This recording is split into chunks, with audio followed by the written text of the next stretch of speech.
आपल्या बहिणींचा कुंकू पुसणाऱ्यांचा बदला घेण्यात आलेला आहे आणि दहशतवाद्यांचा खात्मा करतानाचा एक व्हिडिओ आता समोर आलेला आहे। यावेळी एक सगळ्यात मोठी महत्त्वाची बातमी आम्ही आपल्याला दाखवतोय। 2 दिवसात 6 दहशतवाद्यांना यमसदनी धाडण्यात आलेला आहे। आणखीन 8 दहशतवादी हे आर्मीच्या टार्गेटवर आहेत। अतिशय महत्त्वाची बातमी आपण बघतोय। ही दृश्य आपण पाहतोय कशा पद्धतीने याच दहशतवाद्यांना आर्मीनं लक्ष्य केलेलं आहे। हे दहशतवादी आपल्या आर्मीच्या भीतीने लपून बसले होते आणि आज मात्र आपण बघतोय कशा पद्धतीने टार्गेटवर आले आणि त्याच क्षणाला त्यांना उडवून देण्यात आलेला आहे, ठार करण्यात आलेला आहे। या दहशतवाद्यांचा, या क्रूर कर्म्यांचा खात्मा करण्यात आलेला आहे। ही दृश्य आपण बघतोय, ही दृश्य आहेत आर्मीच्या बळाची, ही दृश्य आहेत भारताची सेवा करणाऱ्या आर्मीनं कशा पद्धतीने या दहशतवाद्यांना लक्ष्य केलं त्याची।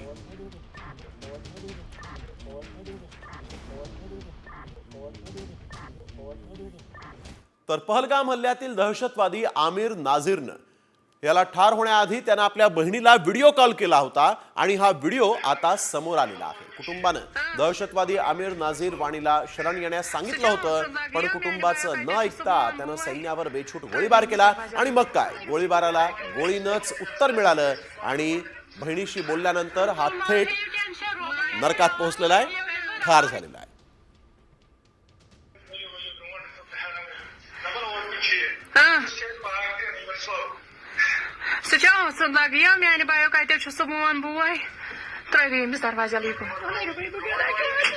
तर एक मोठी आणि महत्त्वाची बातमी, ऑपरेशन सिंदूर आधी पंतप्रधान नरेंद्र मोदींनी 47 गुप्त बैठका घेतल्याची माहिती सूत्रांनी दिलेली आहे। पहलगाम हल्ल्याला उत्तर देण्याचा निर्णय मोदींनी सौदी अरेबियाच्या दौऱ्यावर असतानाच घेतला अशी माहिती मिळतेय। NSA, CDS, लष्करी अधिकाऱ्यांसोबत त्यांच्या गुप्त बैठका झाल्या, तसंच या बैठकांसाठीचं ठिकाण गुप्त ठेवण्यात आलं होतं। 23 एप्रिल ते 5 मे दरम्यान मोदींनी तब्बल 47 गुप्त बैठका घेतल्याची माहिती सूत्रांनी दिलेली आहे।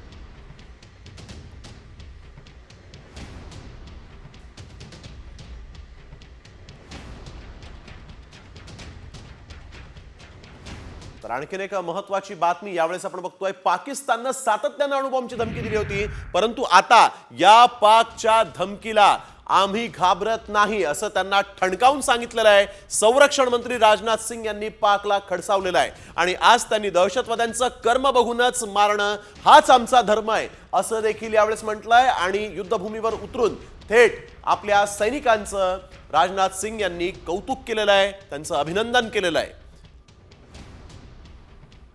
हमारी सेनाओं का निशाना अचूक है और वो जब वो निशाना लगाते हैं तो गिनती करने का काम वह दुश्मनों पर छोड़ देते हैं। साथियों, आज आतंकवाद के खिलाफ भारत की प्रतिज्ञा कितनी कठोर है इसका पता इसी बात से चलता है कि हमने उनके न्यूक्लियर ब्लैकमेल की भी परवाह नहीं की है। पर मैं ये कहना चाहूंगा, आतंकियों ने भारतीयों को धर्म पूछकर देखकर मारा, धर्म पूछकर मारा, तो हमने आतंकियों को उनका कर्म देखकर मारा है। उन्होंने धर्म देखकर बेगुनाहों की जान ली, यह पाकिस्तान का कर्म था। हमने कर्म देखकर उनका खात्मा किया, यह हमारा भारतीय धर्म है। तर पाकिस्तानचे पंतप्रधान शहबाज शरीफ यांनी नुकतीच सियालकोटच्या पसरूर परिसरातील लष्करी तळाला भेट दिली आणि या भेटीदरम्यान त्यांनी रणगाड्यावर उभं राहत आपल्या सैन्याशी संवाद साधलेला आहे, ज्यामुळे पंतप्रधान नरेंद्र मोदी यांच्या शैलीची त्यांनी नक्कल केल्याची चर्चा जगभरात सुरू झालेली आहे। पसरूर कॅन्टोन्मेंट लाहोर पासून 130 किलोमीटरवर आहे। ऑपरेशन सिंदूरच्या विरोधात पाकिस्तानी सैन्याने केलेल्या कारवाईमध्ये सहभागी झालेले सैनिक आणि अधिकारी यांच्याशी शरीफ यांनी संवाद साधलेला आहे। तर येत्या काही दिवसात ते हवाई दलाचे तळ आणि नौदल तळाला देखील भेट देणार असल्याची माहिती समोर आलेली आहे। अगर आपने हमारा पानी बंद करने का सोचा भी तो फिर वो रेड लाइन है, फिर वाकई खून और पानी फिर इकट्ठा नहीं बहेगा। पानी का जो हमारा हक है वो ये कौम के सजीले जवान वो अपनी बहादुरी और जुर्रत से और कुर्बानियों से वो पानी का हक रिट्रीट करेंगे और उसको मौजूद सूरत हाल में उसी तरह कायम रखेंगे। तर आपण बघतोय सियालकोटच्या लष्करी तळावर आज शहबाज शरीफ यांनी आपल्या सैन्याला बळ देण्याचा प्रयत्न केलेला आहे. तर सिंधू पाणी करार हा स्थगितच राहणार आहे, त्यात कोणताही बदल होणार नाही असं परराष्ट्र मंत्री एस जयशंकर यांनी पाकला सुनावलेलं आहे. तसंच पाकिस्तानशी चर्चा आता केवळ दहशतवादावरच होईल असं देखील जयशंकर यांनी स्पष्ट केलेलं आहे.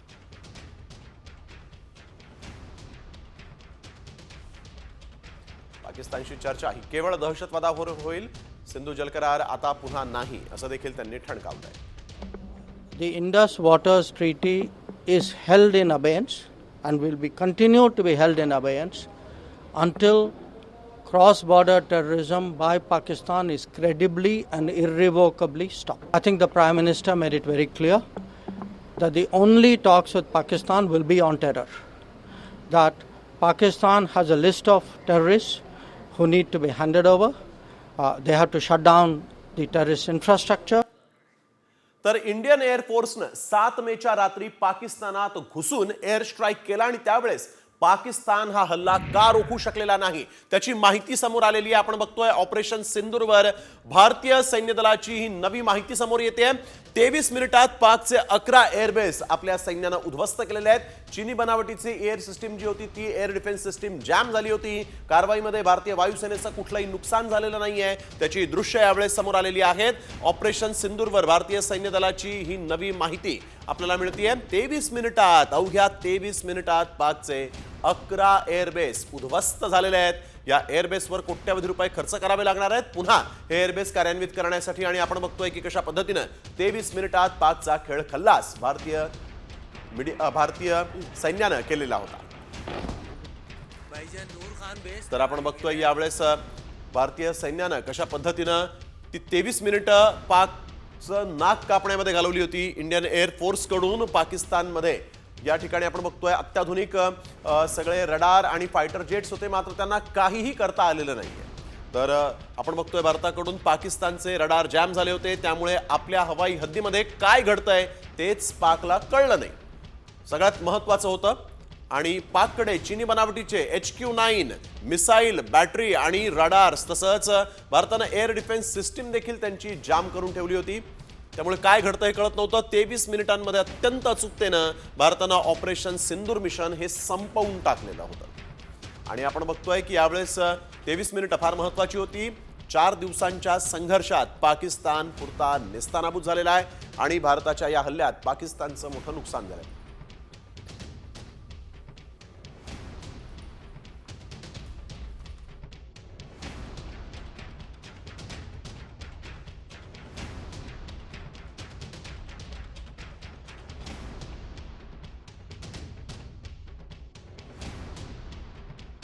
हे एअरबेस जे आहेत हल्ल्याआधी आणि हल्ल्यानंतरचे हे एअरबेस जे आहेत ते कशा पद्धतीनं इथं पाहायला मिळत आहेत.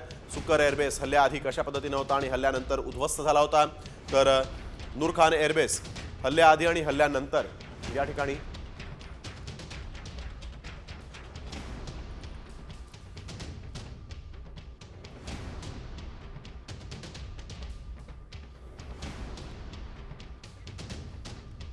तर आपण बघतोय यावेळेस न्यूयॉर्क टाइम्सच्या अहवालामध्ये नेमकं काय म्हटलं गेलेलं आहे ते देखील आपण पाहूया. तर न्यूयॉर्क टाइम्सच्या अहवालात नेमकं काय म्हटलं ते बघतोय. पाकिस्तानी लष्करी तळ आणि विमानतळ यांना लक्ष्य करण्यात आलं होतं. अतिशय महत्त्वाचं, भारताच्या हल्ल्यांमुळे पाकिस्तानी लष्कराचं मोठ्या प्रमाणात नुकसान झालेलं आहे हे देखील या ठिकाणी सांगण्यात आलेलं आहे. तर 2 अण्वस्त्रधारी देशांमधील सर्वात मोठं युद्ध या ठिकाणी झालं असं देखील इथं न्यूयॉर्क टाइम्सनं म्हटलंय. भारत पाकिस्तानकडून हवाई चाचपणीसाठी ड्रोन आणि क्षेपणास्त्रांचा वापर झालेला आहे. सोबतच भारताचा उधमपूर हवाई तळ उद्ध्वस्त केल्याचा पाकचा दावा खोटा असल्याचं देखील यावेळेस या न्यूयॉर्क टाइम्सनं म्हटलेलं आहे. त्यामुळे पाकनं जे दावे केले होते ते खोटे ठरलेले आहेत. भारताचं कुठलंही नुकसान झालेलं नाहीये. एक महत्त्वाची बातमी आपण बघतोय. पाक नंतर चीनच्या भारताविरोधात कुरापती सुरूच आहे. तर चीनचं हेरगिरी जहाज जे ते भारताच्या समुद्री हद्दीत आलं होतं आणि चीनच्या या जहाजाचे जे फोटो जे आहेत ते समोर आलेले आहेत आणि हे हेरगिरी करण्यासाठी हे जहाज जे ते भारताच्या हद्दीत आलं अशी माहिती आता समोर आलेली आहे. तर या संदर्भात आपण बघतोय चीनची हेरगिरी पुन्हा सुरू झालेली आहे. चीनी नौदलामध्ये दाखल झालेल्या जहाजाची गुप्तहेर जहाज म्हणून ओळख आहे. हे ते जहाज आपण बघतोय चीनच्या सर्वेक्षण ताफ्यातील सर्वात प्रगत जहाजांपैकी एक जहाज भारताच्या हद्दीत आलेलं आहे. त्यामुळे चीन्यांची मस्ती आता वाढली असं इथं म्हणायला लागेल. तरंगणारी प्रयोगशाळा असलेलं जहाज बंगालच्या उपसागरामध्ये मोक्याच्या जागी सध्या चीननं तैनात केलेलं आहे. हेरगिरीसाठी या सगळ्या गोष्टी चीनकडून सुरू झाल्या आहेत. क्षेपणास्त्रांचा मागोवा घेऊ शकतं, तसंच पाणबुड्यांद्वारे केलं जाणारं इलेक्ट्रॉनिक कम्युनिकेशन देखील ऐकू शकतं असं हे जहाज आहे. त्यामुळे अद्ययावत यंत्रणा आहे. समुद्रशास्त्रीय वैज्ञानिक मोहिमांच्या नावाखाली पाळत ठेवण्याचं काम सध्या चीन्यांकडून सुरू झाल्याचं पाहायला मिळतंय. तर आपण बघतोय की एक महत्त्वाची बातमी, यानंतर आणखी एक महत्त्वाची बातमी. अमेरिकेचे राष्ट्राध्यक्ष डोनाल्ड ट्रम्प यांना दहशतवाद मान्य आहे का असा प्रश्न निर्माण झालेला आहे, कारण त्यांनी सिरियावरील बंदी उठवली आहे. ट्रम्प यांनी सिरियाचे राष्ट्राध्यक्ष अल जुलानी यांची भेट घेतलेली आहे आणि या भेटीला प्रचंड राजनैतिक महत्त्व आलेलं आहे. ट्रम्प आणि जुलानी यांनी हस्तांदोलन केलं आणि मग दोन्ही नेत्यांनी सौदीच्या राजकुमारांची देखील भेट घेतलेली आहे. ट्रम्प, जुलानी आणि बिन सलमान यांची रियादमध्ये भेट झाली. दरम्यान तुर्कीचे अध्यक्ष तय्यप एर्दोगान हे ऑनलाईन बैठकीमध्ये सामील झाले होते आणि यानंतर ट्रम्प यांनी सिरियावर लादलेले सर्व निर्बंध हटवलेले आहेत. तुर्की आणि सौदी अरेबियाच्या आवाहनावर ट्रम्प यांनी ही बंदी उठवल्याचं सांगण्यात येत आहे. मात्र या भेटीनंतर ट्रम्पनं अल कायदाच्या माजी दहशतवाद्यांशी हस्तांदोलन का केलं, ट्रम्प यांनी सिरियावरील निर्बंध का उठवले असे प्रश्न इथं उपस्थित झालेले आहेत. तर आणखीन एक मोठी आणि महत्त्वाची बातमी, भारतातलं ॲपलचं उत्पादन भारतामध्ये करू नका असा सल्ला अमेरिकेचे राष्ट्राध्यक्ष डोनाल्ड ट्रम्प यांनी ॲपलचे CEO टिम कुक यांना दिलेला आहे. भारतामध्ये फॅक्टऱ्या उभारण्याची गरज नाही असंही ट्रम्प यांनी म्हटलंय. भारत स्वतःची काळजी स्वतः घेऊ शकतो. ॲपल आपली उत्पादन क्षमता अमेरिकेमध्ये वाढवणार असल्याचंही त्यांनी म्हटलेलं आहे. कतारमध्ये ट्रम्प यांनी सर्वच देशांच्या उद्योगपतींशी चर्चा केलेली आहे. तर नेमकं या डोनाल्ड ट्रम्प यांनी काय म्हटलेलं आहे ते देखील आपण पाहूयात. यावेळेस ग्राफिक्सच्या माध्यमातून डोनाल्ड ट्रम्प यांनी भारतात ॲपलचं उत्पादन करू नका असं टिम कुक यांना सांगितलेलं आहे. अतिशय महत्त्वाचं वक्तव्य हे डोनाल्ड ट्रम्पकडून झालेलं आहे. भारतात कारखाने बांधण्याची गरज नाही असं देखील डोनाल्ड ट्रम्पनं म्हटलेलं आहे. भारतामध्ये ॲपलचं उत्पादन घेण्यात येत होतं. भारत स्वतःची काळजी स्वतः घेऊ शकतो याचा साक्षात्कार आत्ता डोनाल्ड ट्रम्प यांना झालेला आहे. ॲपल अमेरिकेमध्ये त्यांचं उत्पादन वाढवेल असंही यावेळेस त्यांनी टिम कुक यांना म्हटलेलं आहे. त्यामुळे देशांतर्गत उत्पादनावर लक्ष केंद्रित करा असा सल्ला ट्रम्प महोदयांनी आपल्या देशातल्या उद्योगपतींना दिलेला आहे. तर ट्रेड वॉरच्या पार्श्वभूमीवर ट्रम्प यांचं हे अतिशय महत्त्वाचं वक्तव्य म्हणून बघितलं जात आहे. What you're building in India, you can build in India if you want to take care of India, because India is one of the highest tariff nations in the world. It's very hard to sell into India. Now you got to build us. We're not interested in you building in India. India can take care of themselves. They're doing very well. We want you to build here, and they're going to be upping their production in the United States. So Apple's already in for $500 billion. तर बलुचिस्तानमध्ये पाकिस्तानच्या सैन्यावर हल्ला करण्यात आलेला आहे आणि त्यामध्ये 14 जवान ठार झालेले आहेत तर अनेक जण जखमी झालेले आहेत. 9 मे रोजीची ही घटना असून त्याचा व्हिडिओ आता जारी करण्यात आलेला आहे. बलुचिस्तानमधल्या पंजगुरमध्ये पाकिस्तानी सैन्यावर बलोच लिबरेशन आर्मी या संघटनेनं हा हल्ला केलेला आहे. पाकचे 14 जवान इथं ठार झालेले आहेत.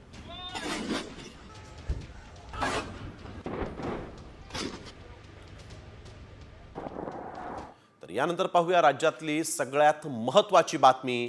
मराठा आरक्षणाच्या संदर्भामध्ये सरन्यायाधीश BR गवई यांनी पहिल्याच दिवशी एक मोठा निर्णय घेतला. मराठा आरक्षणासंदर्भात याचिकेवरील सुनावणी जलद गतीनं करण्यासाठी म्हणून नवीन खंडपीठ स्थापन करण्याचे आदेश गवईंनी दिलेले आहेत. सरन्यायाधीश BR गवई आणि न्यायमूर्ती ऑगस्टिन जॉर्ज मसी यांच्या द्विपीठासमोर आज ही सुनावणी झाली. सामाजिक आणि शैक्षणिकदृष्ट्या मागासवर्गीय SCBC प्रवर्गाअंतर्गत वैद्यकीय प्रवेशासाठी मराठा विद्यार्थ्यांना देण्यात आलेल्या 10% आरक्षण त्यांना मिळतं आणि या आरक्षणाला आव्हान दिल्यानं या याचिकेवर तत्काळ नवीन खंडपीठ स्थापन करून जलद निर्णय घेण्याचे निर्देश सुप्रीम कोर्टानं मुंबई उच्च न्यायालयाला दिलेले आहेत. मी देखील तो निर्णय नुकताच समजून घेतलेला आहे. आमची त्या संदर्भात तयारी आहे. खंडपीठ हायकोर्टाने त्या ठिकाणी स्थापित केल्यानंतर जी काही सरकारची बाजू आहे ती अतिशय भक्कमपणे आम्ही मांडू. आणि यानंतर एक महत्त्वाची बातमी मान्सून संदर्भातली आहे. शेतकऱ्यांसह सगळ्यांसाठी आनंदाची बातमी आहे, कारण मान्सून अरबी समुद्रात दाखल झालेला आहे. 1 जूनपर्यंत मान्सून केरळमध्ये दाखल होणार आहे आणि त्यानंतर 5 जूनपर्यंत मान्सून कोकणासह महाराष्ट्रात दाखल होईल. आणि यामुळे शेतकऱ्यांसाठी दिलासा देणारी ही बातमी. सध्या राज्यात अवकाळी पाऊस बरसतोय, मात्र मान्सून दाखल झाल्यास शेती कामाला सुरुवात करता येणार आहे.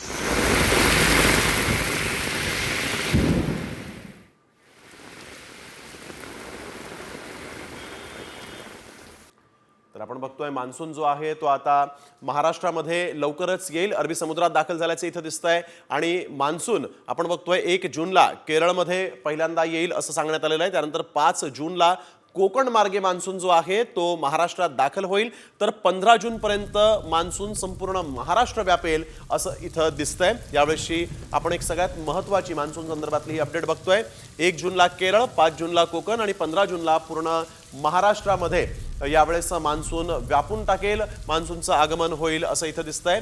आणि एक महत्त्वाची बातमी धाराशिवमधून समोर आलेली आहे. धाराशिवमध्ये वादळी वाऱ्याचा पाऊस झालाय आणि अवकाळी पावसाचा केळी उत्पादकांना मोठा फटका बसलाय, कारण वादळी वाऱ्यामुळे केळीची पानं जी आहेत ती फाटलेली आहेत आणि नुकसान मोठ्या प्रमाणात झालंय. हे दृश्य आपण बघतोय कशा पद्धतीनं वादळी वारा सुटला होता आणि यानंतर केळीची सगळी पानं जी आहेत ती फाटून गेलेली आहेत आणि त्याचा फटका केळी उत्पादकांना बसलेला आहे. खरं तर केळीच्या पानाची देखील शेतकरी विक्री करत असतात आणि त्यामधून देखील उत्पादन घेत असतात, परंतु आपण बघतोय की या प्रचंड सुटलेल्या वाऱ्यामुळे ही केळीची जी पानं आहेत ती देखील फाटलेली आहेत आणि केळी उत्पादकांचं नुकसान झालेलं आहे.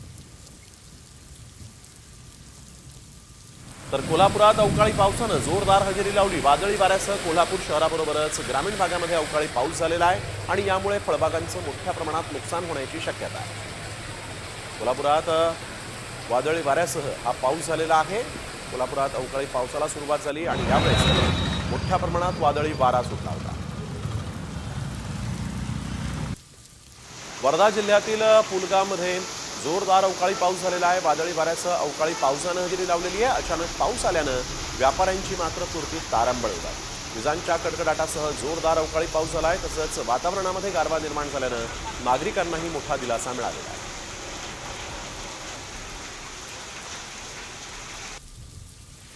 तर हिंगोलीत अवकाळी पावसानं जोरदार हजेरी लावली. माळहिवरा, माळशेंडू खंडाळा, भांडेगाव आणि जयपूर परिसरामध्ये तुफान पाऊस झाला. पाऊण तास झालेल्या या पावसानं रस्त्यावर आणि शेतात पाणी साचलं.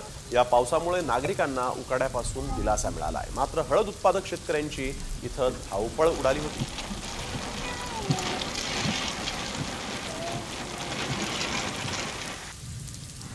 मुळशीतील भुकुम आणि पिरंगूट परिसरामध्ये दुपारी 2:15 वाजेपासून अवकाळी पावसानं अचानकपणे जोरदार हजेरी लावली. तर सोसाट्याच्या वाऱ्यामुळे रस्त्याकडेला असलेली काही होर्डिंग्स जी आहेत ती कोसळली. पिरंगूट घाटातील एक धोकादायक झाड रस्त्याच्या मध्यापर्यंत कोसळलं. त्यामुळे वाहतुकीला अडचण निर्माण झालेली आहे. पावसाचा जोर एवढा होता की घाटातील म्हसोबा मंदिराजवळ धबधबा कोसळू लागला.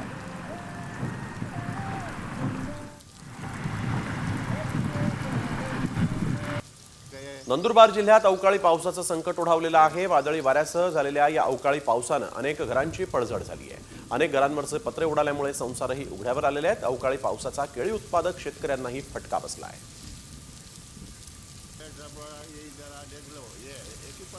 पुण्याच्या भोरमध्ये गेल्या 2 दिवसांपासून वादळी वाऱ्यासह अवकाळी पावसानं जोरदार हजेरी लावली. भोरमार्गे महाडला जाणारा वरंद घाटातील रस्ता रुंदीकरणाचं काम सुरू आहे आणि त्यामुळे तो रस्ता चिखलमय झाला आणि या मार्गावरून प्रवास करणाऱ्या वाहनांची मोठी तारंबळ उडाली. दुचाकी हातानं ढकलत चिखलातून मार्ग काढावा लागतोय. पाऊस वाढला आणि अशीच परिस्थिती राहिली तर रस्ता बंद होऊन पुढील गावांचा संपर्क तुटण्याची भीती निर्माण झाली. ठेकेदारांच्या नियोजनशून्य कामामुळेच नागरिकांना त्रास भोगावा लागतोय.